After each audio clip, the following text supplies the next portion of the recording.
Bueno, Nicolás Márquez escribió La máquina de matar, biografía definitiva del Che Guevara. Nicolás, gracias por venir, ¿eh? Muy amable por la invitación, gracias. No, por favor. ¿Por qué biografía definitiva del Che Guevara? Tiene un juego de palabras. Por un lado tiene la soberbia de decir, bueno, no hay más nada que hacer. Acá está todo lo que se puede hablar del Che. No hay más para decir. Claro, eso es una exageración personal que tiene que ver con el marketing. Okay. Pero la realidad es que es mi tercera biografía sobre el Che Guevara. Yo publiqué una hace 10 años, que se llamó El Canalla, que fue muy vendida en su época, y después publiqué otra en Chile. Y digo, bueno, a los 50 años es la última que voy a hacer. Es mi definitiva versión. Después de haber estudiado muchísimo, viajado mucho, y digo, bueno, acá es mi trabajo definitivo. Acaban de cumplirse 50 años después de la muerte, ¿no? Exactamente. 50 años, murió en octubre del 67 en Bolivia. ¿Quién lo manda a matar? ¿Fidel Castro? Yo creo que Fidel Castro lo abandona, lo deja librado a su suerte. Él entusiasmó a Guevara lo suficiente como para que se encaminara en esa aventura. Para que salga de Cuba. Claro. Y como él manejaba Cuba como quería. Para encaminarlo, bueno, anda. El Che Guevara le molestaba a Castro, ¿no? Le molestaba. En la última etapa le molestaba mucho. ¿Y por qué? Porque se produce un quiebre importante entre este matrimonio, entre Castro y Guevara, después de un episodio mundial que fue la famosa crisis de los misiles, cuando la Unión Soviética pone misiles en La Habana apuntando a Estados Unidos. Que esos misiles finalmente se retiraron. Y el Che Guevara, que era un exaltado, un desaforado, vio eso como una defección, como una traición por parte de Rusia y del propio Fidel. Él quería ir a la Tercera Guerra Mundial, esto lo explicitó él. Entonces, a partir de ahí, él tuvo un desencanto y empezó a coquetear con el otro gran bloque comunista de la época, que era el bloque chino, que se disputaban el liderazgo a su vez con la Unión Soviética, tenían su propia interna. Y entonces los propios soviéticos veían a Guevara como una especie de agente chino en una isla que ellos financiaban. Y era un personaje ya molesto, desmarcado de la estructura moscovita. Y Fidel Castro finalmente... O sea, Fidel decide jugar a fondo con los rusos. Absolutamente. Y el Che quería jugar a fondo con los chinos. Exactamente. Okay. Exactamente. El Che primero estuvo encandilado con los rusos hasta que conoce Rusia. Y como el ídolo del Che era Stalin, y sus cartas personales las firmaba con el seudónimo Stalin II. Esa era la admiración que le tenía. Pero ¿qué pasa cuando...? ¿El Che se creía el Stalin II? Él firmaba con ese seudónimo como una suerte de homenaje a quien él admiraba, ¿no? Stalin mató más gente que Hitler. Sí, claro. O sea, digamos, no es nunca se habló de ese genocidio. Muy poco. Porque es de izquierda. Los genocidios de izquierda tienen... Si el de izquierda mata, está bien. Son disculpables, claro, son... Exactamente. Bueno, el libro negro del comunismo le atribuye a Stalin 25 millones de muertos, ¿no? Cifra que sería la segunda más importante del siglo XX, porque la primera sería atribuible a Mao Zedong, claro, que era el otro amigote del Che Guevara, con quien el Che empieza a generar amistad. Cuando se produce la Revolución Cubana y cuando el Che Guevara era el protagonista, Rusia estaba siendo gobernada por Nikita Khrushchev, que era un moderado para el contexto, y que dentro de la Guerra Fría quería ir a una coexistencia pacífica. Por eso los partidos comunistas de la época en América Latina no se plegaban a apoyar las guerrillas de la época. Tenían como una estructura más burocrática, más administrativa, y eso al Che Guevara le reventaba. Él era un talibán. ¿Por qué La máquina de matar? ¿Era una máquina de matar él? La máquina de matar, si bien el título es, tiene un rasgo sensacionalista, es una frase de Guevara, una frase histórica de Guevara publicada en el diario Granma, el diario oficial de Cuba, en el año 67. Es un comunicado de 2 o 3 páginas donde él, es un comunicado a los pueblos del mundo, y en un fragmento él dice: tenemos que convertirnos en una fría y selectiva máquina de matar, nuestros soldados tienen que ser así. Y en ese mismo comunicado hay otra frase famosa de él, cuando él habla del odio intransigente al enemigo, nos debe convertir en una fría y selectiva máquina de matar. O sea que él veía el concepto de la máquina de matar como un ideal a alcanzar. Pero él era un guerrillero asesino, ¿no? Él mismo fusilaba, él mismo mataba. Sí, señor. Absolutamente. Y lo curioso del caso es que la inmensa mayoría de sus fusilamientos o de sus homicidios, o como se los quiera llamar, no son en combate. Porque en el combate, bueno, son reglas del juego. No, eran homicidios a sangre fría. Por ejemplo, él tenía una particularidad que lo hace un personaje particularmente, valga la redundancia, interesante, que él anotaba todo lo que hacía en su diario personal. ¿En serio? Por ejemplo, en el diario... Hoy maté a 4. En el diario en Sierra Maestra, sí, él confiesa y cuenta con detalle técnico, porque escribe como un perito, porque era médico. Claro. Tuve que terminar con este problema, pegándole un tiro, la bala penetró en el omóplato, perforó tal tejido, en fin... 14 homicidios, y esto no lo digo yo, lo dice el Che en su diario personal. A eso se le atribuyen otros 13 homicidios en un poblado en Santa Clara, pero estos son episodios menores. Lo más complicado en Guevara, lo más impresentable en la biografía de Guevara es cuando se produce la revolución, y entonces ahí él pasa a comandar un campo de concentración para exterminio de disidentes famoso, que fue el campo de concentración en La Habana de La Cabaña, que era una fortaleza militar. Bueno, ahí se le atribuyen de puño y de su propio, materialmente él dispara y asesina a 165 disidentes. En total... A sangre fría. Gente colocada en un poste a ejecución, sin ningún riesgo, digamos. En una revolución... O sea, era una máquina, él mismo era una máquina de matar, más allá de que él diga, nuestros soldados tienen que ser una máquina de matar, él mismo era eso. Él era su anhelo y creo que lo alcanzó. Es muy impresionante que este terrible asesino esté en las remeras de miles y millones de jóvenes en todo el mundo, ¿no? Como si fuera un gran tipo. Yo creo que hubo, después de que Guevara muere, hubo como 2 etapas en cuanto a la imagen de Guevara. Primero fue la herencia de las guerrillas de la década del 70, que fueron máquinas de matar. O sea, tomaron a Guevara en su versión bastante real, bastante auténtica, porque la muerte era muy cercana. Es decir, los libros que él había escrito, los crímenes que había cometido, las justificaciones a esos homicidios la tomaron los montoneros, sobre todo el ERP en Argentina. Claro. Era más guevarista, y las guerrillas de América Latina en general.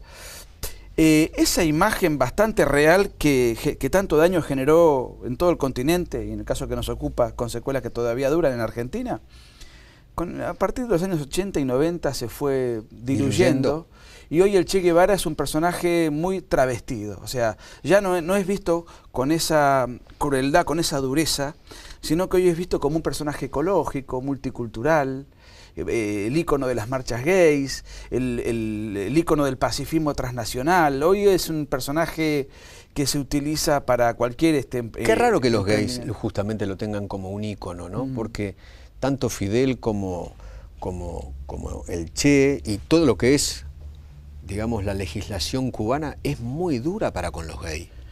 Bueno, el primer campo de concentración para rehabilitación de homosexuales no era para exterminio, sino rehabilitación, lo creó el Che Guevara en la península de Guanacaví. Porque para el Che Guevara los gays, los homosexuales eran enfermos. La consigna era: la revolución no necesita peluqueros y el trabajo os hará hombres. Eran sometidos a 12 a 18 horas de trabajo forzado de lunes a sábado. Los domingos tenían descanso, y porque ellos creían en una superstición muy propia de los totalitarismos, que es, en este caso, era el hombre nuevo socialista. El hombre nuevo tenía que ser una máquina de acero, un tipo entregado, como viril, los nazis, un ario.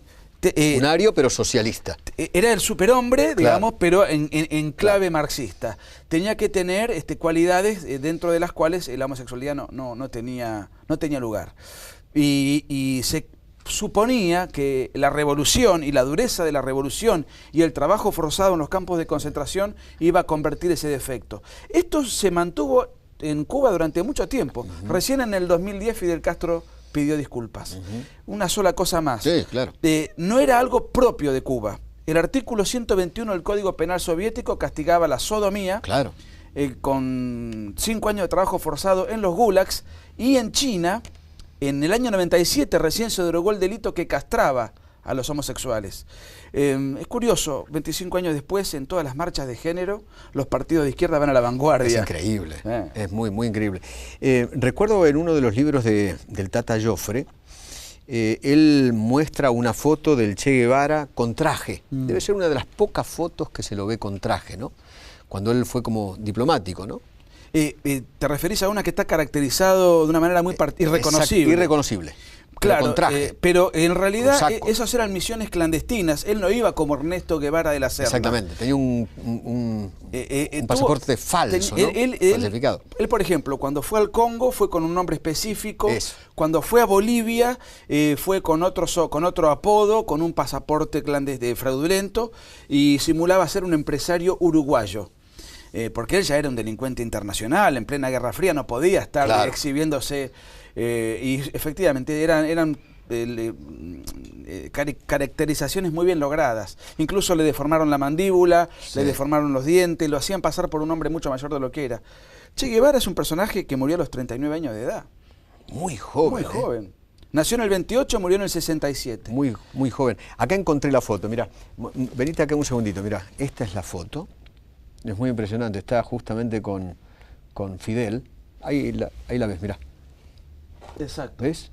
Saco, corbata, sombrero, unos anteojos, y está con Fidel. Y Fidel le está entregando el pasaporte, en ese momento. Eso fue previo a su última aventura en Bolivia.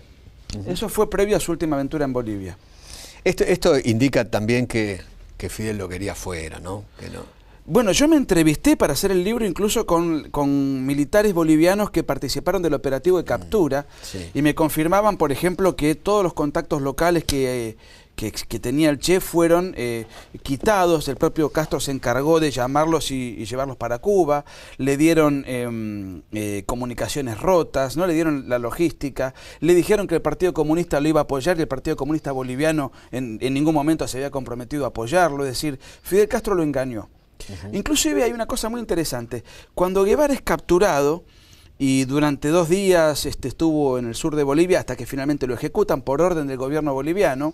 ¿Ahí estuvo metido la CIA también o no? Claro, la CIA estuvo metido. Y lo que quería la CIA era que viva Guevara, porque lo querían llevar, creo que a Panamá, y ellos tenían todas las pruebas y las evidencias rotundas de que Guevara había sido abandonado y que Fidel Castro lo había traicionado. Claro. Entonces, Guevara conocía tanto el poder cubano y tantos aspectos jugosos también del poder soviético, que si suponían, si logramos persuadirlo de esto, a lo mejor por despecho o para negociar... Juega para nosotros. Y nos pasa un montón de información. Los norteamericanos dijeron, va a jugar para Esa nosotros. fue la pretensión. O sea, curiosamente Estados Unidos quería salvarle el pellejo. Y tuvo una especie de tironeo, ¿no?, de tensión con el gobierno boliviano. Y el gobierno boliviano se puso firme, la CIA finalmente respetó. Dijo, no, este es un mercenario que vino a invadir a mi país, con cubanos, a atentar contra un gobierno... Claro, los bolivianos no querían que les pase como en Cuba, ¿no? Pero además hay un dato interesante, Eduardo, que no se suele decir. El gobierno boliviano acababa de ganar con el 66% de los votos. Claro. No era una dictadura fascista, era un gobierno popular, guste o no. Y este personaje viene con mercenarios cubanos a imponernos un sistema y mató en Bolivia, él y los suyos, 49 bolivianos. Soldados. No se sabe mucho, ¿eh? 49 en total. Entonces nosotros vamos a aplicarle la medicina que le corresponde. Eso fue lo que hizo el presidente René Barrientos y al día siguiente el Congreso Nacional Boliviano, con el voto unánime, condecoró a Barrientos por la decisión tomada. Es muy impresionante. ¿Qué más dice el libro? ¿De qué más va el libro? Y el libro abarca muchos aspectos, aspectos de la psicología de Guevara y aspectos del pensamiento de Guevara. Por ejemplo, en lo psicológico, ¿qué destacarías? Mira, yo te diría que Guevara era un aristócrata venido a menos, empobrecido. Él creció siendo... Bueno, era una familia importante acá en la Argentina, ¿no? Era descendiente de 2 virreyes. De 2 virreyes. Uno había sido virrey de Nueva España, donde hoy es México, y por parte de su madre, Celia de la Serna, había sido descendiente del virrey de la Serna. Pero era un aristócrata empobrecido. Entonces él creció siendo el pariente pobre en un mundo de ricos. Eso lo resintió mucho. Su asma también lo conflictuó, le dio un gran arrojo voluntarista. Él era un gran voluntarista porque si bien tenía un asma que lo limitaba, él creía que con la voluntad podía sobrepasar cualquier adversidad. Y el otro aspecto curioso es que era un personaje que tenía una imagen paterna muy desdibujada y él había crecido con un profundo odio a la religión católica porque su madre, que era católica, se había quedado embarazada de manera prematura. Estamos hablando de 1927, ¿no? Hace 90 años. Otras cabezas. En esa época, en una familia conservadora, él siendo en una Argentina conservadora, Fue un episodio vergonzoso. Su madre se resiente contra su ambiente y le infunde a Ernestito y a todos sus hermanos ese odio. ¿Cuántos hermanos tenía? Él tenía 4 hermanos más. 4. Él era el mayor. Después se casó 2 veces con una peruana y luego que tuvo una hija y después se casó en Cuba. O sea, en el camino hacia Cuba, cuando agarró la moto esa famosa. Él se casa con una peruana en su último viaje por América Latina. Esta peruana era una activista comunista que lo conecta con Fidel y con Raúl. Y él se va a hacer la guerrilla y ahí en la guerrilla conoce a otra mujer, deja a la peruana y se casa con una cubana, Leida Marx, con la cual tuvo 4 hijos más. Después tuvo algunos hijos no reconocidos también porque de vez en cuando también tenía en Cuba. Sus aventuras colaterales. Lo mismo que Fidel. Pero Fidel tenía un harem. El Che Guevara, digamos que era más discreto. Era un tipo bastante austero. En ese sentido le reconozco una cierta autenticidad. Yo acá recojo las opiniones del Che sobre la homosexualidad, sobre los judíos, sobre los negros, sobre los aborígenes. Odiaban a todos, ¿no? Es desopilante. Pero de un odio. De un brutal. odio y de una burla, porque tenía una ironía, escribía bien. Él de chico, como tenía asma. Era universitario, además, un tipo preparado. Tenía buen francés y además él, como había pasado gran parte de su infancia sin poder hacer deporte, el rugby fue su deporte frustrado y estaba mucho tiempo en cama por el asma, leía muchísimo. Y se nota que ha leído, porque cuando vos lees lo que él escribe, escribe con elegancia, escribe con buena pluma, con sorna, muy burlón, muy despectivo. Un tipo, por algo el Che Guevara es el Che Guevara, porque con todas las características negativas que tiene, y yo lo critico de punta a punta, si uno analiza a otros guerrilleros, Santucho, Firmenich, claro, Tiro Fijo, claro, el fundador de la ETA, que no sé ni quién fue, no son conocidos. Y Guevara, habiendo sido un fracasado porque nunca ganó un combate, ha tenido otras características que le han generado una épica que le permitió trascender y seguir trascendiendo, ¿no? ¿Me esperás 2 minutos? Por supuesto. Ya venimos.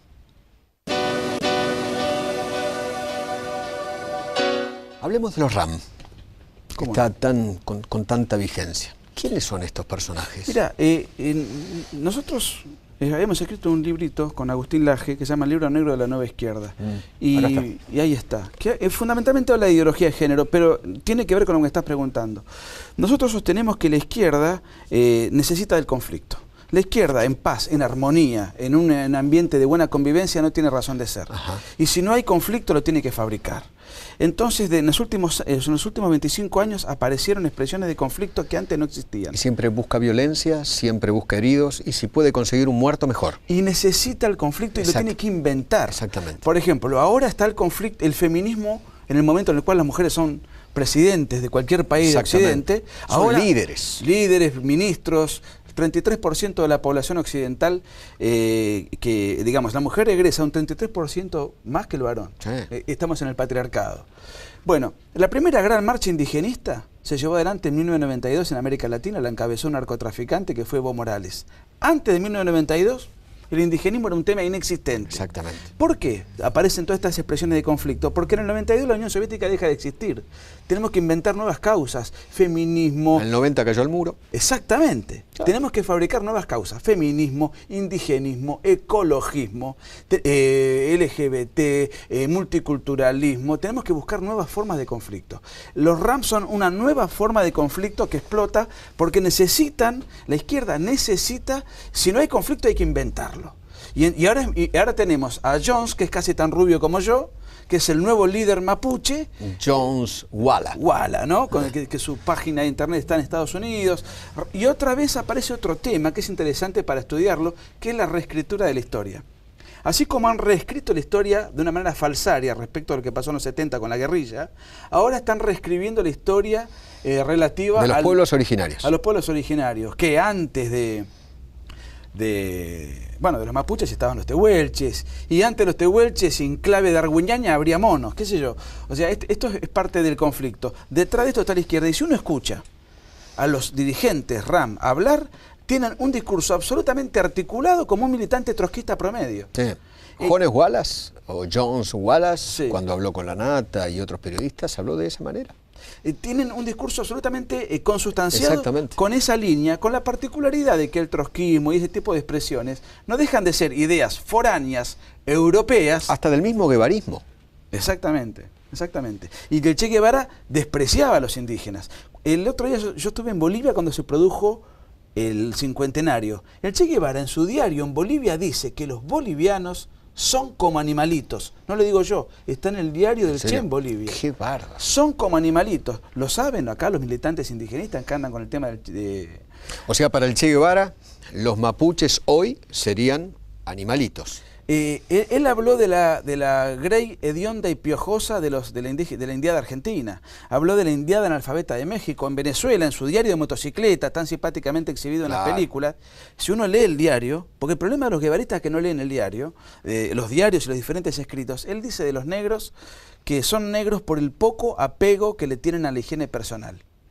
Sucios, los trata de sucios. Los trata de sucios y dice textualmente, a diferencia de la tradición europea, que es próspera y progresa, el negro vive borracho, se gasta sus pesitos en burdeles y en emborracharse. O sea, para el Che, el negro era sucio y vago. Él hablaba como un hispanista recalcitrante. Claro. de esa época. Entonces, bueno, acá yo creo que el combate que tenemos es por la cultura. El combate ya no es con balas, es con la cultura. Y dentro de la cultura está la reescritura de la historia, sea en clave de guerrilla o sea en clave del indigenismo, que es una de las nuevas plataformas. Ahora, Nicolás, para vos los Rams son un grupo terrorista, guerrillero. Yo diría que son un grupo insurgente. Los grupos insurgentes son una etapa previa a la guerrilla. Es una etapa de formación de guerrilla o de terrorismo potencial. Insurgente. Insurgente. Por ejemplo, a ver, los piqueteros, los más violentos, eran un grupo insurgente. No llegaban a meter una bomba, a matar 10 personas como... Pero estos sí, estos usan armas, arman bombas molotov y las tiran, exacto, incendian, roban ganado, qué sé yo, cometen infinidad de delitos. Por supuesto, no, son un grupo delincuencial. Y crean el terror. Son un grupo delincuencial, pero yo creo que están en una etapa de evolución hacia lo que es una guerrilla, tradicionalmente tal como la conocemos, o un grupo terrorista. Robar ganado, tirar bombas, sin que todavía haya... O sea, todavía no son clandestinos. Sí, sí. La insurgencia es una forma de clandestinidad, pero la guerrilla y el terrorismo son formas de una agresión y de una violencia mayor. Yo creo que hoy los calificaría como un grupo insurgente al cual, si no cortás de cuajo la situación, la evolución de esto va a derivar en guerrilla o terrorismo. O sea, los tipos que hacen ejercicio prerevolucionario. Exacto. Van midiendo cómo va reaccionando el poder. Te pongo un ejemplo. O el Estado, digamos. Te pongo un ejemplo. El ERP nace formalmente como guerrilla en el 70, pero se venían preparando en insurgencia desde el 67. Claro. O sea, hay una etapa de formación. Si esto no lo detectás a tiempo, bueno, en un corto plazo vamos a tener guerrilla y terrorismo como la vieja usanza. ¿Erpianos todavía tenemos, digamos, disfrutando de ser diputado? Por ejemplo, Tumini. Tumini es erpiano y él está orgulloso de haber puesto bombas y tirado tiros y qué sé yo, ¿no? Bueno, hay una asimetría de la indulgencia. Yo tengo una visión muy particular. Creo que estoy en las antípodas de la guerrilla. Le agradezco a las Fuerzas Armadas que hayan ganado la guerra contra la subversión, independientemente de que hayan cometido graves tropelías. Gravísimas. Pero creo que, dadas las circunstancias... Robaron bebés, torturaron. Eso no se puede bancar. Mira, yo no voy a reivindicar los hechos que no se pueden reivindicar. Pero acá hubo una orden militar, hubo una orden de un gobierno constitucional, hubo una guerra popular y prolongada, hubo una guerra que los guerrilleros generaron. La guerra se produjo por el efecto de acción y reacción. Los militares salieron a la palestra porque el Estado argentino estaba siendo agredido. Ahora, todo eso desde el punto de vista jurídico y desapasionándome de toda cuestión ideológica, fue indultado, amnistiado, prescripto. Yo creo que los 3.000 militares que están hoy presos son presos políticos. Es ilegal que estén presos. De la misma manera, si hoy quiero meter preso a Tumini por los infanticidios que cometía el ERP, yo no... O Vaca Narvaja. Cualquier guerrillero de la época, yo mismo creo que no deberían estar presos, como tampoco deberían estar presos los militares, por un análisis técnicamente jurídico, ¿no? Querido, te agradezco mucho, Nicolás. Gracias por todo. Gracias por haber venido. Gracias. Muy amable, gracias. A usted lo espero el próximo jueves. Muchísimas gracias.